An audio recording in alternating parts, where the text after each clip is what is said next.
नमस्कार प्यारे साथियों, आप सभी का स्वागत है।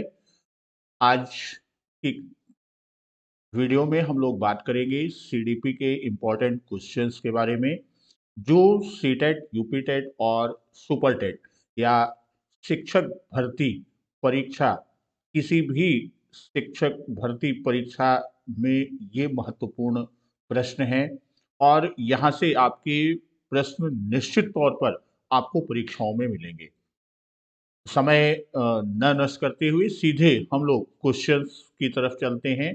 और आज का पहला प्रश्न, बाल्यावस्था को मिथ्या परिपक्वता काल कहा है?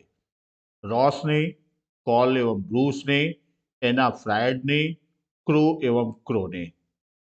तो बाल्यावस्था की जब हम बात करते हैं तो बाल्यावस्था की एक प्रमुख विशेषता होती है कि विकास की गति में मंथरता या धीमापन आ जाता है। जो बाल्यावस्था की बात होती है कि इसमें विकास की गति में मंथरता, या यूं कह लें कि इसमें क्या होता है, इसमें धीमापन आ जाता है। और यह धीमापन क्यों आता है? तो सॉरी, जब हम विकास की दृष्टि से बात करते हैं, किससे? विकास की दृष्टि से बाल्यावस्था, विकास की दृष्टि से बाल्यावस्था को दो खंडों में बांटा है। एक आपका 6 से 9 वर्ष का खंड है और दूसरा 10 से 12 वर्ष का खंड है। 6 से 9 वर्ष के खंड को हम कंजर्वेशन पीरियड या इसी को संचय काल या कंजर्वेशन पीरियड कहते हैं। और जो 10 से 12 यानी 10 to 12 इयर्स का पीरियड है, उसे हम आप कंसोलिडेशन पीरियड या परिपाक काल कहते हैं। इसी को हम परिपाक काल या कंसोलिडेशन पीरियड, और इसी परिपाक काल में बच्चे में यानी बाल्यावस्था के इस खंड में क्या होता है कि उसमें एक मिथक उत्पन्न हो जाता है या एक भ्रम उत्पन्न हो जाता है कि मैं वयस्क। इसीलिए इसको रॉस महोदय ने, किसने? रॉस महोदय ने मिथ्या परिपक्वता का काल कहा है। तो ये आपका जो मिथ्या परिपक्वता का काल है, इसमें आपका आंसर क्या होगा? आपका आंसर रॉस यानी पहला विकल्प होगा। अब यहां इस चर्चा से आपको कई प्रश्न मिला। एक प्रश्न आपका बन जाता है कि संचय काल का अवधि क्या है, परिपाक काल की अवधि क्या है, बाल्यावस्था में विकास की दृष्टि से धीमापन या मंथरता क्यों आती है। वह सारे प्रश्न के उत्तर आपको यहां से मिल जाएंगे। फिर दूसरे प्रश्न पर चलते हैं। निम्न में से कौन सा सिद्धांत बाल विकास में वातावरण संबंधी कारकों को ही महत्व देता है? परस्पर संबंध का सिद्धांत, सामाजिक अधिगम का सिद्धांत, विकास क्रम की एक रूपता का सिद्धांत, निरंतरता का सिद्धांत। ये विकास के, बाल विकास के सामान्य सिद्धांतों की बात कर रहा है। तो इसमें सामाजिक अधिगम का सिद्धांत जो है, ये क्या करता है? ये वातावरण संबंधी कारकों को ही महत्व देता है। जो वातावरण संबंधी कारक हैं, यह इन्हीं को महत्व देता है। वहीं हम जब परस्पर संबंध सिद्धांत की बात करते हैं, तो परस्पर संबंध सिद्धांत जो है वो कहता है कि जितने भी हमारे पक्ष हैं, सबका परस्पर संबंध होता है। वह आपका शारीरिक है, मानसिक, सांवेगिक या अन्य भी जो पक्ष हैं सामाजिक, इन सभी पक्षों में परस्पर समन्वय करके वो सिद्धांत की बात करता है। और विकास क्रम की एकरूपता का सिद्धांत, तो विकास क्रम का सिद्धांत, क्रमिकता का सिद्धांत कहता है कि विकास एक निश्चित क्रम से होता है। इसमें विशेषकर भाषा और गामक संबंधी क्रियाएं एक निश्चित क्रम से होती हैं। वहीं निरंतरता सिद्धांत की जब हम बात करते हैं तो ये कहता है कि विकास निरंतर होता है, अर्थात कभी बंद नहीं होता। स्किनर महोदय ने अपने विचार दिए कि विकास में कभी भी आकस्मिक परिवर्तन नहीं होता, यानी एकाएक परिवर्तन नहीं होता। तो ये निरंतरता, तो यहाँ वातावरण संबंधी कारकों को ही महत्व देता है। तो इस प्रश्न का उत्तर आपका कौन सा है? सामाजिक अधिगम का सिद्धांत, आंसर नंबर यानी विकल्प दूसरा हमारा क्या होगा? आंसर होगा। तीसरे प्रश्न पर बात करते हैं कि निम्न में से कौन सा कथन विकास के बारे में सत्य नहीं है? विकास अंतःक्रिया का फल है, विकास एक व्यवस्थित श्रृंखला का अनुगामी है, विकास एक व्यक्तिगत प्रक्रिया है और विकास विशिष्ट से सामान्य की ओर होता है। यहाँ जो ध्यान देना है वो पूछ रहा है कि सत्य नहीं है। यहाँ अक्सर गलती यही होता है, ये नहीं वाले शब्द पर हम ध्यान नहीं देते। तो यहाँ हमको नहीं को ध्यान देना है। तो विकास अंतःक्रिया का फल है, तो ये कथन विकास के बारे में सत्य है, क्योंकि ये वंशानुक्रम और वातावरण इनकी अंतःक्रिया का परिणाम होता है, कि अंतःक्रिया का परिणाम होता है। विकास एक व्यवस्थित श्रृंखला का अनुगामी है, यानी जितने भी पक्ष हैं उनमें जो भी वृद्धि है उन सबका जो श्रृंखलाबद्ध रूप प्रक्रिया है, यानी श्रृंखलाबद्ध प्रक्रिया, उसी को विकास कहा गया है। तो ये कथन भी हमारा सही है। विकास एक व्यक्तिगत प्रक्रिया है, स्वाभाविक है कि विकास क्या है, इसमें वैयक्तिक विभेद या वैयक्तिक भिन्नता या व्यक्तिगतता का सिद्धांत कहा गया है। तो व्यक्तिगतता का सिद्धांत ये कहता है कि हर बच्चा क्या होता है? अनोखा होता है, यानी विकास की दर और दिशा हर बच्चे में भिन्न भिन्न होती है। तो ये कथन भी सही है।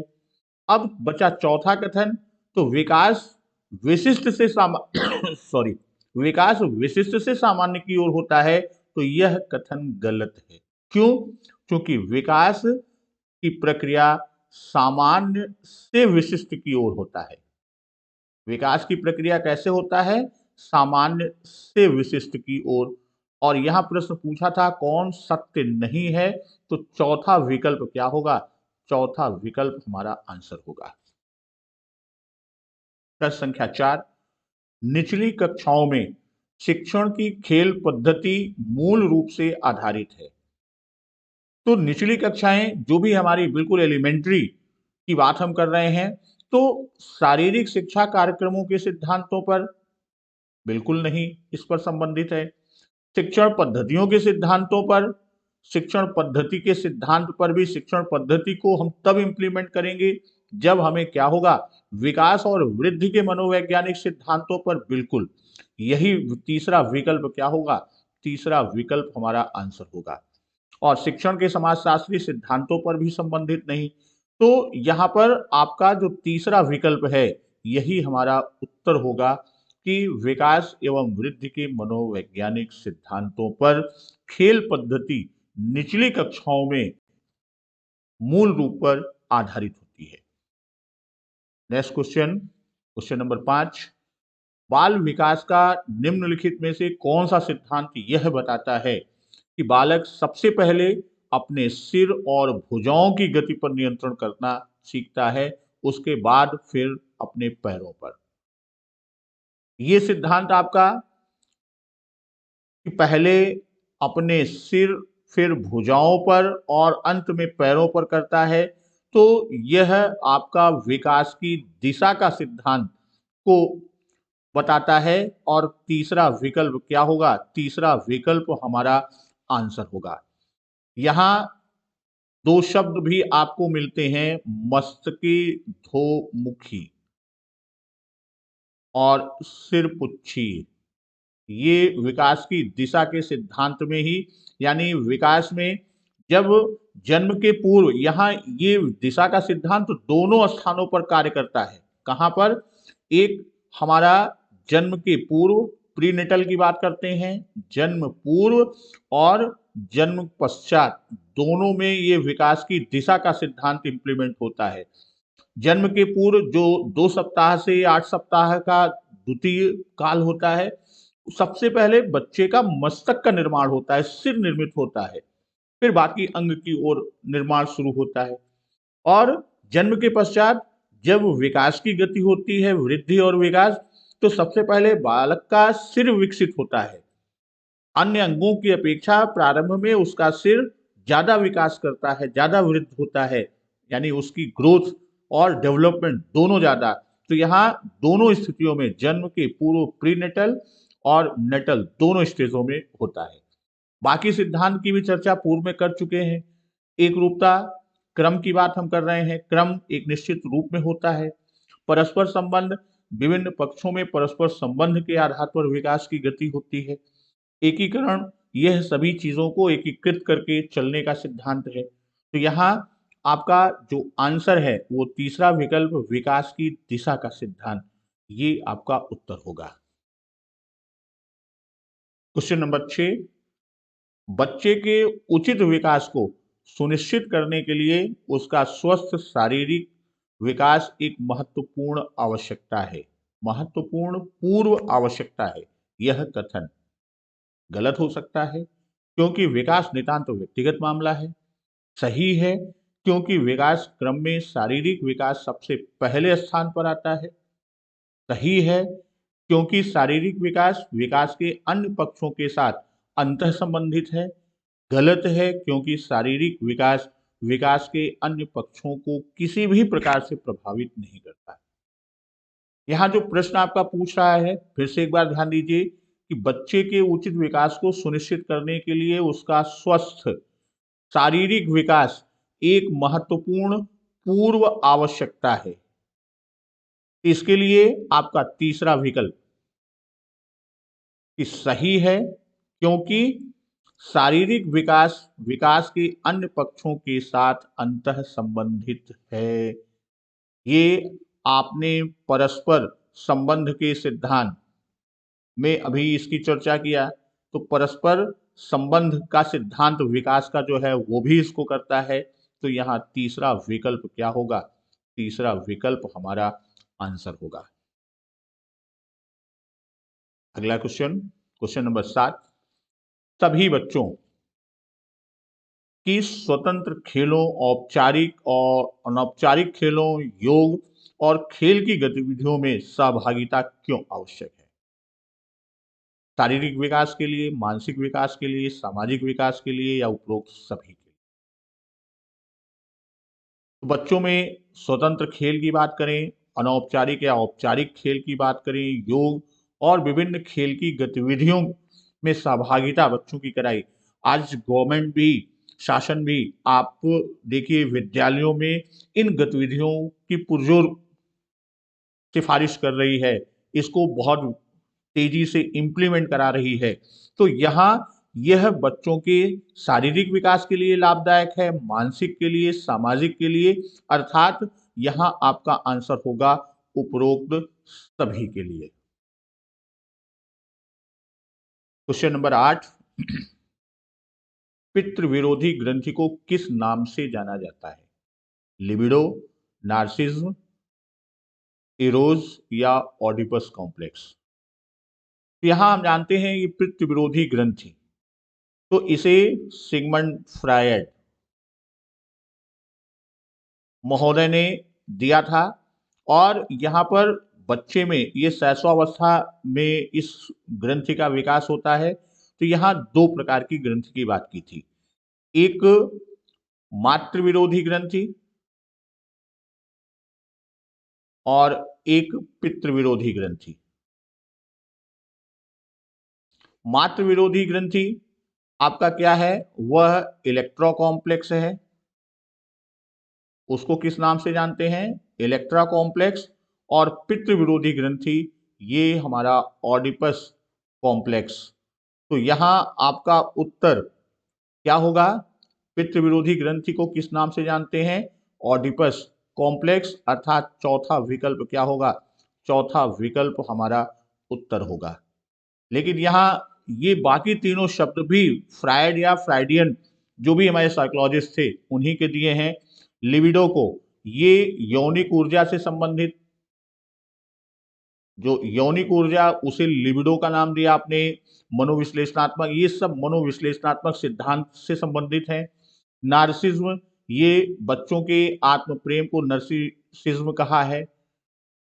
और इरोज, ये भी यौनिक ऊर्जा से ही संबंधित शब्दावली है। तो यहां आपका पितृ विरोधी ग्रंथि के लिए ऑडिपस कॉम्प्लेक्स, और इसी से एक दूसरा रूप मातृ विरोधी ग्रंथि जिसे हम इलेक्ट्रो कॉम्प्लेक्स के नाम से जानते हैं। क्वेश्चन नंबर 9, आपकी कक्षा का एक छात्र कक्षा में रोज अनुशासनहीनता करता है। आप इस समस्या के समाधान हेतु निम्न में से क्या उपाय अपनाएंगे? तो यहां इस प्रश्न जो समस्या है, विकल्प जो दिए गए हैं उसके वंशानुक्रम तथा वातावरण का पता लगाकर उसका सही दिशा में मार्गदर्शन करेंगे। छात्र को रोज पीटेंगे जब तक कि वह कक्षा में अनुशासनहीनता करना नहीं छोड़ देता। स्कूल से उसका नाम काटने के लिए प्रधानाचार्य से कहेंगे। उसको इलाज के लिए अच्छे मनोचिकित्सक के पास ले जाएंगे। तो यहाँ एज अ टीचर, यहाँ जो सबसे बड़ी चीज है कि आपकी कक्षा का मतलब कि आप अपने को एक टीचर, एक शिक्षक मानिए और उस आधार पर आप चिंतन कीजिए। तो यहां आप देखेंगे कि पहला विकल्प ये आपका उत्तर बनेगा कि उसके वंशानुक्रम तथा वातावरण का पता लगाकर उसका सही दिशा में मार्गदर्शन करेंगे, और यही विकल्प हमारा आंसर होगा। रोज पीटेंगे ये कतई नहीं करना है।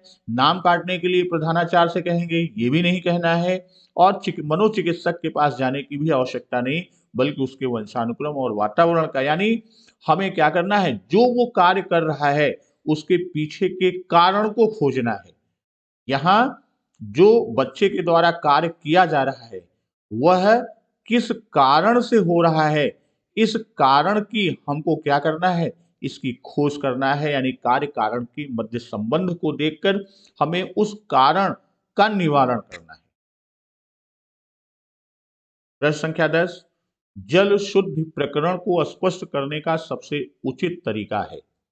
चार्ट की सहायता से प्रक्रिया को प्रदर्शित करना, विद्यार्थियों को शुद्धिकरण प्लांट का मॉडल बनाने के लिए कहना, शिक्षार्थियों या विद्यार्थियों को उस प्लांट पर ले जाना जहां जल शुद्ध की जाती है, पाठ्य पुस्तक से पढ़ाना।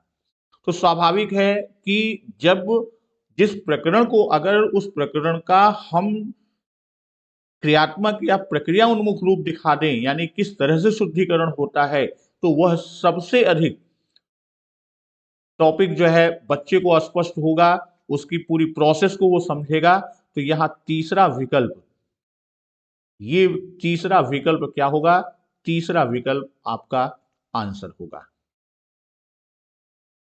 प्रश्न संख्या 11, निम्नलिखित में से अधिगम में कौन सा सिद्धांत यह बताता है कि कुछ पढ़ाया जाए अथवा कुछ सीखने के लिए कहा जाए तो उसे अपने समग्र रूप में ही बच्चों के सामने प्रस्तुत किया जाए।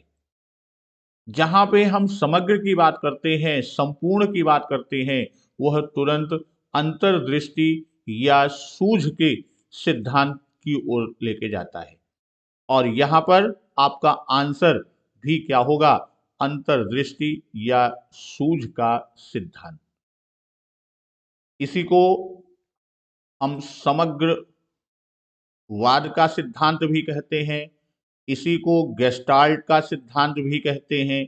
तो ये सिद्धांत जो अंतर्दृष्टि या सूझ का सिद्धांत है, कोहलर के द्वारा दिया गया, और इन्होंने किस पर किया था, चिंपैंजी।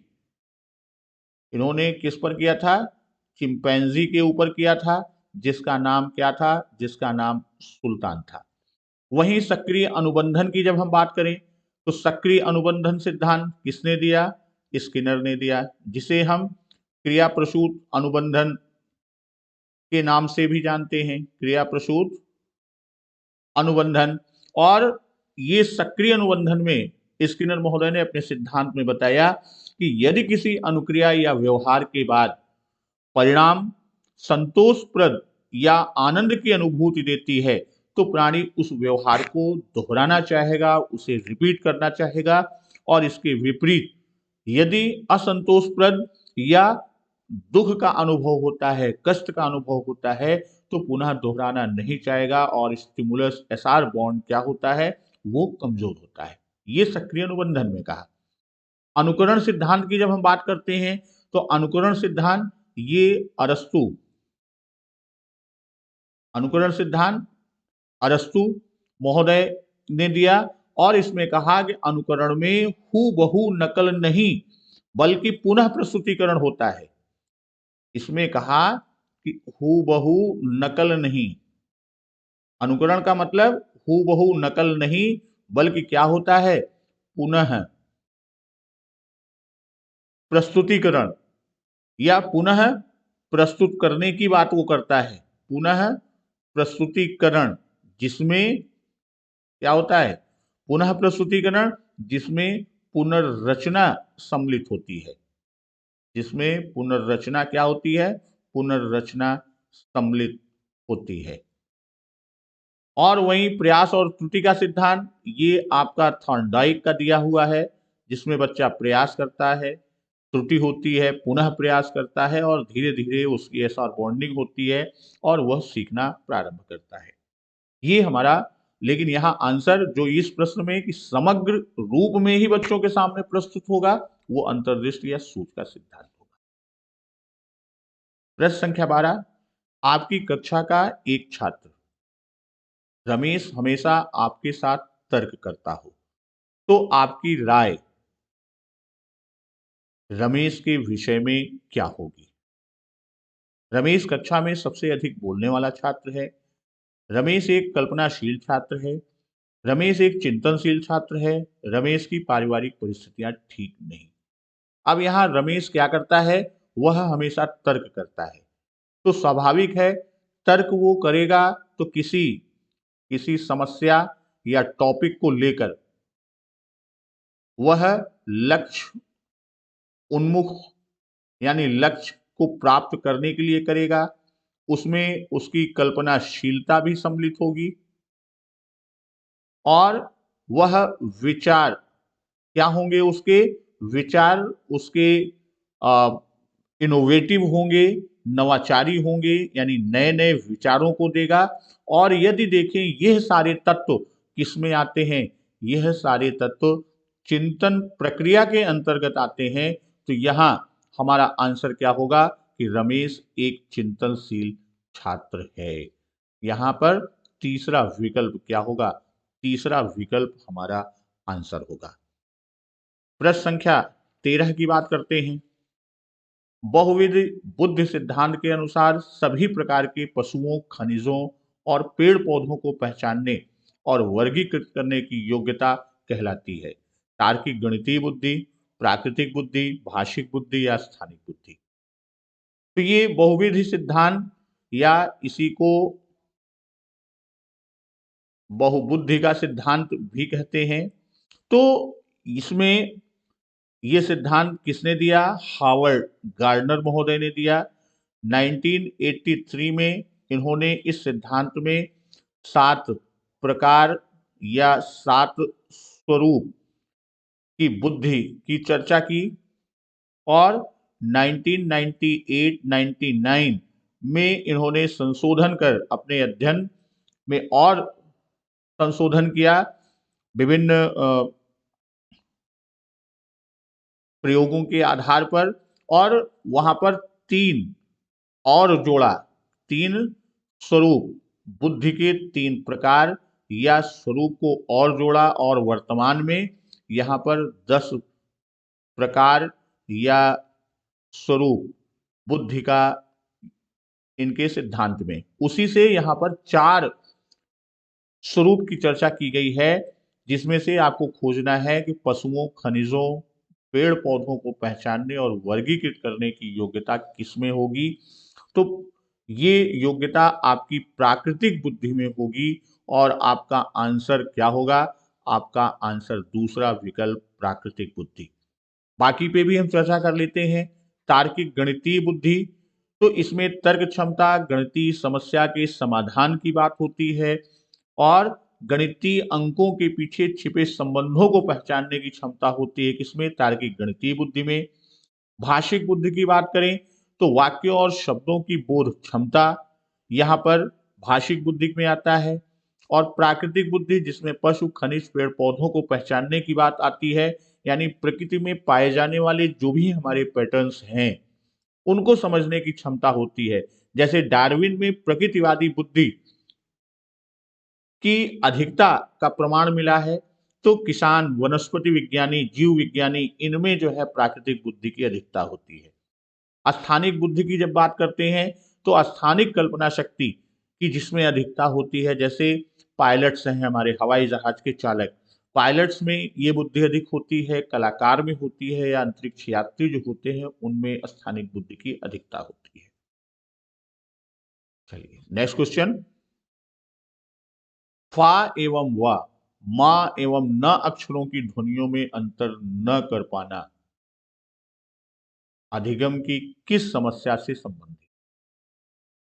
अवधान केंद्रण से, स्मृति से, प्रत्यक्षीकरण से, या इनमें सभी? यहां प्रश्न फा एवं मा फा एवं वा, मा एवं न अक्षरों की ध्वनियों में अंतर न कर पाना अधिगम की किस समस्या? अवधान केंद्रण से भी संबंधित है, स्मृति से भी है, प्रत्यक्षीकरण से भी है, अर्थात यह तीनों प्रकार। तो यहाँ आंसर क्या होगा? इनमें से सभी। ये हमारा विकल्प आंसर होगा। और आज का अंतिम प्रश्न, एक सशक्त विद्यालय अपने शिक्षकों में निम्नलिखित योग्यताओं में से किसे सर्वाधिक बढ़ावा देगा? एक सशक्त विद्यालय अपने शिक्षकों में निम्नलिखित योग्यताओं में से किसे सर्वाधिक बढ़ावा देगा? प्रतिस्पर्धात्मक अभिवृत्ति, परीक्षण करने की प्रवृत्ति, स्मृति, या अनुशासित स्वभाव? स्वाभाविक है कि सशक्त विद्यालय शिक्षकों में क्या करने के लिए?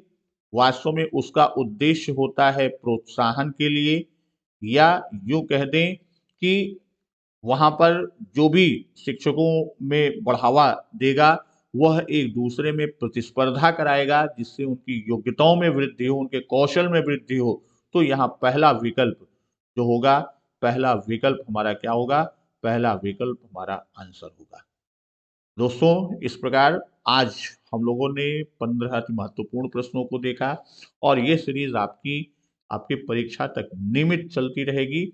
हम बीच-बीच में आपके लिए गणित और हिंदी के भी प्रश्न समूह को लेकर आएंगे।